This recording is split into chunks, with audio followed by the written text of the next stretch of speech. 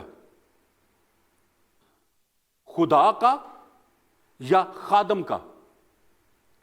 اس کے بارے میں ہمیں سوچنے کی ضرورت ہے, کیونکہ جب کلیسیا میں طرفداری ہوگی تو یاد رکھیں لوگ پھر اپنے آپ کو ٹھیک اور دوسروں کو غلط سمجھیں گے, لوگ اپنے آپ کو افضل اور دوسروں کو کمتر سمجھیں گے. لوگ اپنے, اگر کوئی شخص ہمارے چرچ کا ممبر نہیں ہے تو پھر لوگ کیا کہیں گے, یا خادم کیا کرے گا, خادم, لوگ جو اکثر اس کی نجات کے بارے میں پھر شک کرنا شروع کر دیتے ہیں کہ نہیں اس کو بھی نجات کا تجربہ نہیں ہوگا.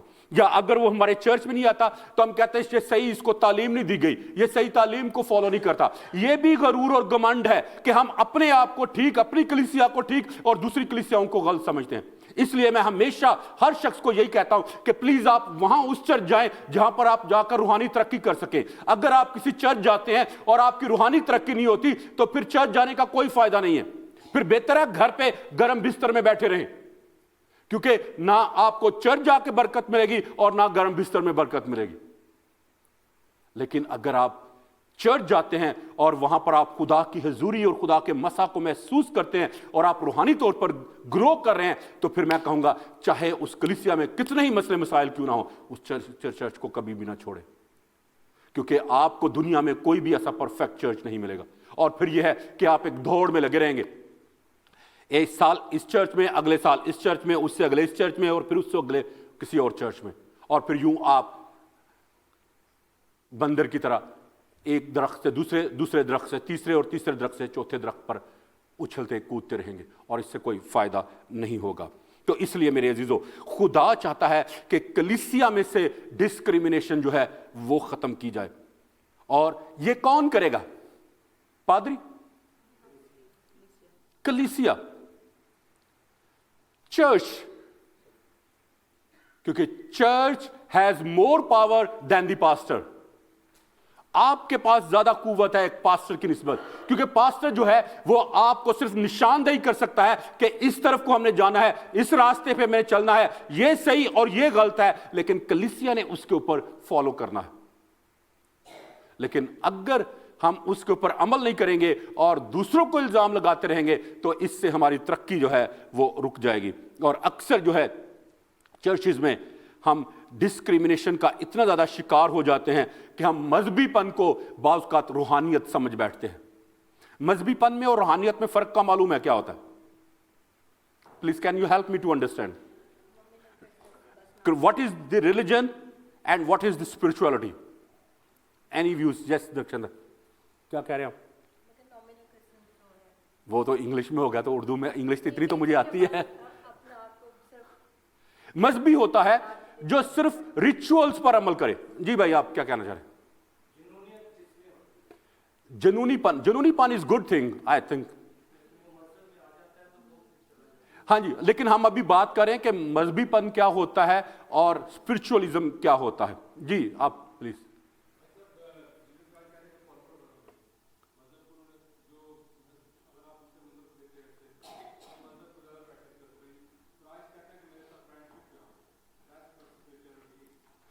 اوکے, ریلیجن جو ہے, ہاں جی تھینک یو, ریلیجن جو ہے وہ ہے کہ آپ صرف رسومات کو مانیں, طریقہ کار کو, ریچولز کو فالو کرنا جو ہے یہ ریلیجنزم ہے, جبکہ Christianity is not a religion. کسی کو معلوم ہے what is Christianity? Christianity is a relationship. ٹھیک ہے, it's a relationship between God and father and son. یہ باپ اور بیٹے کا رشتہ ہے, اور اس میں بیٹیاں بھی شامل ہیں. صرف یہ محض رسومات نہیں ہے جس پر ہم عمل کرتے ہیں, بلکہ یہ ایک رشتہ ہے جس میں ہم زندگی بسر کرتے ہیں. اور یاد رکھیں, اگر ہمارا مسیح کے ساتھ رشتہ نہیں ہے تو ہم محض صرف ایک مذہبی ہیں, اور مذہبی لوگ جو ہیں وہ خدا کو کبھی خوش نہیں کر سکتے, اور نہ ہی وہ اپنے لیے کچھ حاصل کر سکتے ہیں. حقیقی ایماندار ہونے کے لیے ہمارا خدا کے ساتھ رشتہ ہونا ضرور ہے. اور رشتہ ہمارا کیسے بنتا ہے, کسی کو معلوم ہے؟ چلا کاٹنے سے ایسے. ہاں جی, جب تک ہم خداوند یسوع مسیح کو اپنے آقا, اپنے مالک اور اپنے منجی کے طور پر قبول نہیں کریں گے, اس وقت تک ہم کبھی بھی خدا کے خاندان میں پیدا نہیں ہو سکیں گے. کیونکہ یوحنا کی انجیل اس کے پہلے باب کی 12ویں اور 13ویں آیت میں لکھا ہے کہ جتنوں نے اسے قبول کیا اس نے انہیں خدا کے فرزند بننے کا حق بخشا. یعنی انہیں جو اس کے نام پر ایمان لاتے ہیں وہ نہ جسم کی خواہش سے, نہ انسان کے ارادے سے, بلکہ خدا سے پیدا ہوئے. اگر آپ خدا میں پیدا ہونا چاہتے ہیں تو پھر آپ کو یسوع مسیح کو اپنا آقا, اپنا مالک اور اپنا منجی قبول کرنا ہوگا. ورنہ جو ہے وہ ایسے ہی ہوگا, راستے میں کوئی گلی میں کوئی آدمی جا رہا ہو تو آپ اس کو کہیں ابا 5 روپے دا نوٹ تے دیں, وہ کہے گا وہ میرا کدھر تیرا پیو بنیا, مینوں کنے تیرا ابا بنایا. Do you understand what I am saying? یاد رکھیں, ہم اپنے باپ کے پاس جا کر دلیری سے کہہ سکتے ہیں کہ 5 پاؤنڈ دے. اگر آپ اسے 5 مانگیں گے وہ آپ کو 10 دے گا, کیونکہ you have a relation ship with ہم, کیونکہ آپ کا اس کے ساتھ رشتہ ہے. لیکن دنیا کے لوگ آپ ان سے 1 روپیہ مانگیں گے تو وہ آپ کو 50p بھی جو ہے وہ نہیں دیں گے, کیونکہ آپ کا اس کے ساتھ رشتہ نہیں. اور پھر آگے 5ویں آیت سے لے کر 7ویں آیت میں یعقوب جو ہے وہ ہمارا جو غریبوں کے ساتھ بیہیویئر ہے, ہمارا جو ڈسکریمنیشن ہے غریبوں کے ساتھ, اس کا بیان کرتا ہے. اور وہ بیان کرتا ہے اور کہتا ہے کہ جس آدمی کی عزت خدا کرتا ہے ہم اس کی بے عزتی کیسے کر سکتے ہیں.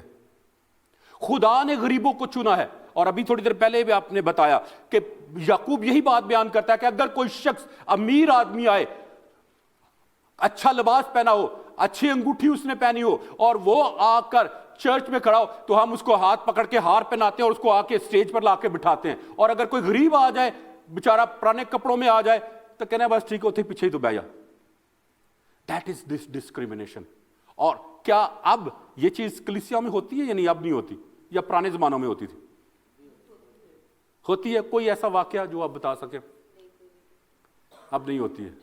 ہاں ہوتی ہے, بتائیں ہوتی ہے کہاں پہ ہوتی ہے, اور اگر نہیں ہوتی تو کہاں پہ نہیں ہوتی؟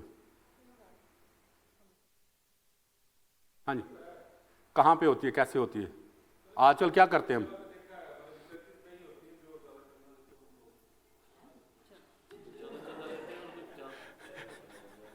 بہت مہربانی بھائی آپ کا. Okay, thank you very much. We need بھائی عمران.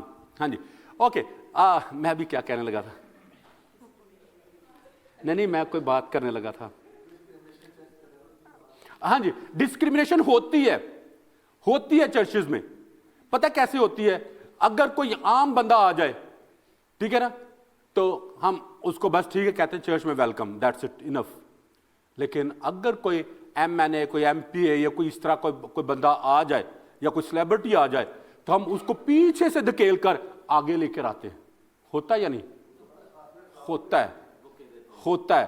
ہم ان کو بکے دیتے ہیں اور پھر بڑا کہتے ہیں جی آج ہمارے چرچ میں وہ فلاں بندہ آیا تھا.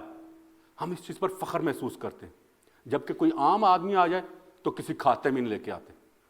یہ ڈسکریمنیشن ہے, اس کو ہمیں ماننا پڑے گا. تو اس لیے ضروری ہے کہ ہم سب کے ساتھ یکساں سلوک کریں. اور اگر ایسا نہیں ہوتا تو کلام مقدس کہتا ہے کہ ہم جو ایماندار لوگ ہیں, ہم ان لوگوں کے خلاف کھڑے ہوتے ہیں جن کو خدا نے چنا ہے. اور خدا نے پتہ کن کو چنا ہے؟ ہلو, اس جہاں کے نکموں کو اور بے وجودوں کو، غریبوں کو خداوند نے چنا ہے. اور کلام مقدس میں لکھا کہ خدا یسوع مسیح نے کہا کہ خدا باپ نے نبوت کی اور کہا کہ جو مسیحا آئے گا وہ غریبوں کو خوشخبری سنائے گا.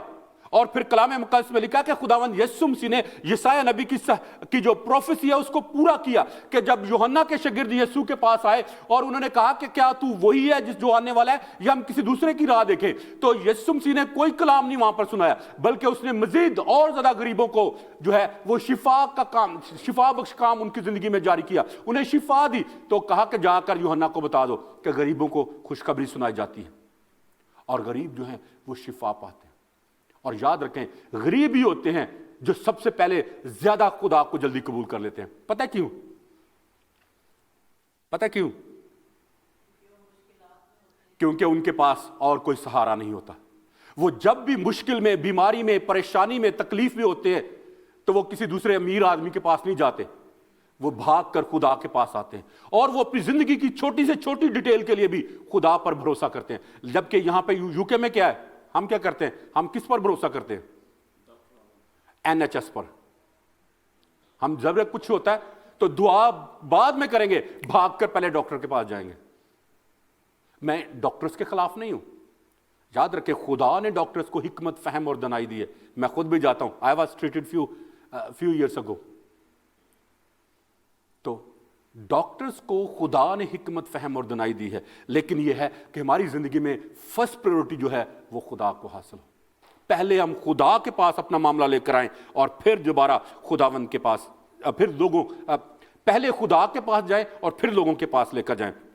اور عام طور پر دولت مند جو ہیں وہ ایمان میں بہت غریب ہوتے ہیں. پتہ کیسے غریب ہوتے ہیں ایمان میں؟ وہ خدا پر بھروسہ کرنے کی بجائے اپنی دولت پر بھروسہ کرتے ہیں، وہ اپنے ریسورسز پر بھروسہ کرتے ہیں. اور خدا نے دنیا کے غریبوں کو چنا ہے، دنیا کے بے وقوفوں کو، بے وجودوں کو، کمزوروں کو، حقیروں کو چنا ہے،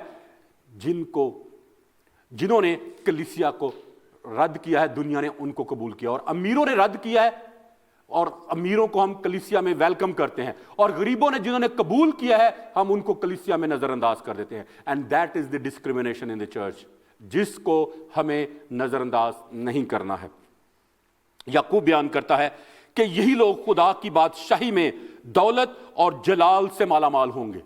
غریب لوگ جو ہیں یہ خدا کی بادشاہی میں امیر کیے جائیں گے، اور ہم لوگ جو ہیں ہم انہی لوگوں کو حقارت کی نظر سے دیکھتے ہیں. ہم انہی لوگوں کو جو خداوند یسوع مسیح کو اپنا نجات دہندہ اور خداوند قبول کرتے ہیں، جو خدا کی بادشاہی میں سرفراز کیے جائیں گے، ہم ان کو ناچیز جانتے ہیں اور سخت بے وقوفی اور خطرناک حالت میں اپنے آپ کو دھکیل دیتے ہیں. اور آیت 6 میں لکھا ہے کہ دولت مندوں کی طرفداری کرنا ایکچولی بے وقوفی ہے، کیونکہ اکثر امیر لوگ ہی خدا کے لوگوں کو دباتے ہیں، وہی لوگوں کو ڈراتے دھمکاتے اور پھر عدالتوں میں گھسیٹ کر لے جاتے ہیں. لگتا ہے آج بہت سارے تھکے ہوئے ہیں، اکثر لوگ سو رہے ہیں. اوکے، آیت 7 میں لکھا ہے کہ تیسری وجہ بیان کی گئی ہے کہ اکثر امیر لوگ ہی ہیں جو مسیح کے نام کی تحقیر اور حقارت کرتے ہیں. ہم اس لیے امیر کی حمایت کرتے ہیں کیونکہ ہمیں سمجھتا آتی ہے کہ شاید ہمیں اس سے کوئی فائدہ پہنچے گا، اس لیے ہم ان کی حمایت کرتے ہیں. لیکن غریب کی حمایت ہم اس لیے نہیں کرتے کہ یہ کو سانو کی فائدہ پہنچنا ہے، انہیں تو بلکہ میرے کو ہی کھانا ہے. ایسا ہے نا، تو ہم اپنے آپ کو اس سے پیچھے کر لیتے ہیں. اور پھر 8ویں آیت سے لے کر 13ویں آیت تک یہاں پر یعقوب جو ہے وہ ڈسکریمنیشن کو بیان کرتا ہے جو کہ ہمارے آس پڑوس کے ماحول میں ہے، ہمارے نیبرہڈ میں پائی جاتی ہے. اور وہ کہتا ہے کہ اپنے پڑوسی سے اپنی مانند محبت رکھ، کیونکہ یوں ہی ہم خدا کی شریعت کو پورا کر سکتے ہیں. اور پھر 9ویں آیت کے مطابق ہم گناہ کرتے ہیں اور خدا کی شریعت جو ہے پھر ہمیں قصوروار ٹھہراتی ہے. اور اگر ہم ڈسکریمنیٹ کرتے ہیں دوسروں کو تو یاد رکھیں ہم عدالت میں پیش کیے جائیں گے، خدا ہمیں عدالت میں لے کر جائے گا. اور پھر 10ویں آیت کے مطابق خدا کی شریعت جو ہے وہ 10 احکام کی ایک چین کی طرح ہے. چین سمجھتے ہیں جو گلے میں پہنتے ہیں، ہے نا؟ سب نے دیکھی ہوئی نا چین کیا ہوتی ہے. اس کی کوئی خاص جگہ ہوتی ہے اس کو توڑنے کی، یا جدھر سے مرضی ٹوٹ جاتی ہے؟ جدھر مرضی سے ٹوٹ جاتی ہے. تو پھر کیا کرتے ہیں ادھر سے؟ اس کو جدھر مرضی سے جڑا لیتے ہیں یا ہاں جی، تو اس کے اگر 2-4 دانے نکال دیں اور پھر اس کو دوبارہ جوڑ لیں تو نکالتے کیوں نہیں؟ چھوٹی ہو جائے گی. یاد رکھیں چین جو ہے وہ کہیں سے بھی ٹوٹ جاتی ہے، کیونکہ اس کی ساری کڑیاں جو ہوتی ہیں کڑیاں جو اس کی ساری کڑیاں جو ہوتی ہیں وہ ایک دوسرے کو سپورٹ کرتی ہیں، وہ ساری ایک دوسرے کو سپورٹ کرتی ہیں. اور اسی طرح خدا کا قوانین ہے، خدا کی شریعت ہے، جو ساری کی ساری جو ہے وہ کڑیوں کی طرح ہے، جو ایک دوسرے کو سپورٹ کرتی ہیں، ہماری روحانیت میں ہمیں ایک رکھتی ہیں. اور وہ کڑی جو ہے وہ کوئی بھی کہیں سے بھی ٹوٹ سکتی ہے، اور جہاں سے ٹوٹے گی وہیں سے اس کو آپ جوڑیں گے. اور اگر آپ اس کو کہیں گے نا کہ اب یہ خراب ہو گئی، اس کو اس میں سے نکال دیں، 3-4 ادھر سے نکال دیں، 3-4 ادھر سے نکال دیں، اور پھر اس کو جوڑیں، تو پھر وہ آپ کی چین جو ہے وہ چھوٹی ہو جائے گی، اس سے آپ کو نقصان ہوگا. تو اس لیے یاد رکھیں آپ کی چین میں موجود ایک ایک کڑی کی بہت زیادہ اہمیت ہے، اور یوں آپ کی کلیسیا میں بہت زیادہ اہمیت ہے، کیونکہ خدا نے آپ کو کلیسیا میں اس لیے رکھا ہے تاکہ ایک دوسرے کی آپ سپورٹ کر سکے، تاکہ کلیسیا میں سے ڈسکریمنیشن کو ختم کیا جا سکے. اور پھر آگے 11ویں آیت کے مطابق اگر کوئی شخص ایک خدا کے حکم کو توڑتا ہے تو وہ سب کو توڑتا ہے، اور جب ایک کڑی چین کی ٹوٹ جاتی ہے تو وہ پھر پوری کی پوری چین جو ہے وہ گلے میں ڈالنے کے قابل نہیں رہتی، جب تک کہ آپ اس کو پہلے ٹھیک نہ کر لیں، اس کو جوڑ نہ لیں. اور پھر 12ویں آیت کے مطابق جو کچھ ہم کرتے ہیں کام یا کلام، ضرور ہے کہ ہم اس بات کو مد نظر رکھیں کہ ہمارا انصاف آزادی کی شریعت کے وسیلے سے کیا جائے گا، یعنی فضل کے ذریعے سے ہمارا انصاف ہوگا. اور پھر آگے 13ویں آیت کے مطابق جس طرح ہم دوسروں کے ساتھ سلوک کریں گے ہمارے ساتھ بھی ایسا ہی کیا جائے گا.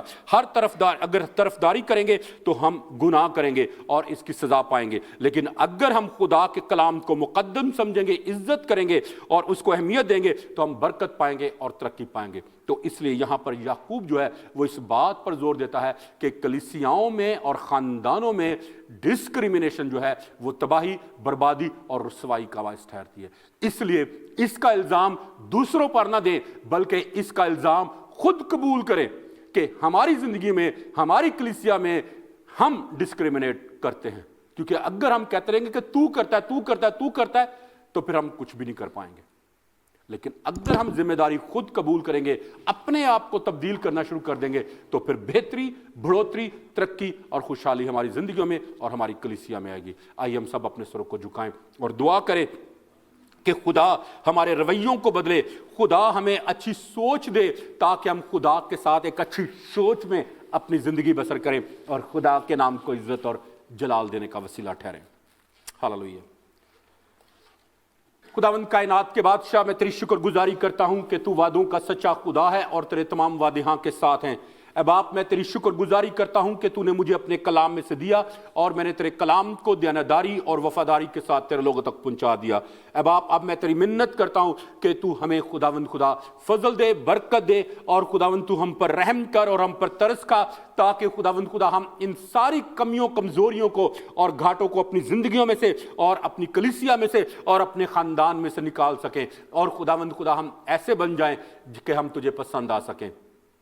خداوند تیری منت کرتے ہیں کہ تو اپنے جلالی قدرت والے ہاتھ کو بڑھا اور ہم سب کو لے، ہمارے دلوں کو لے، ہمارے خیالوں کو لے، ہماری سوچوں کو لے، اور ہمیں فضل دے باپ کہ ہم اپنے سارے دل، اپنی ساری جان، اپنی ساری طاقت اور اپنی ساری عقل سے تیری پیروی کریں اور تیرے جلال کے لیے اور تیری بادشاہی کی وسعت کے لیے اپنی زندگی بسر کریں، تاکہ اس سے ساری عزت اور سارا جلال خدا سالوس تیرے ہی نام کو ملے. ہم تیری شکر گزاری کرتے ہیں اور آج اس سارے وقت کے لیے ساری عزت اور سارا جلال خدا سالوس ہم تجھے دیتے ہیں، اور یہ دعا تیرے پیارے بیٹے اپنے خداوند یسوع مسیح ناصری کے نام میں مانگتے اور پا لیتے ہیں. آمین.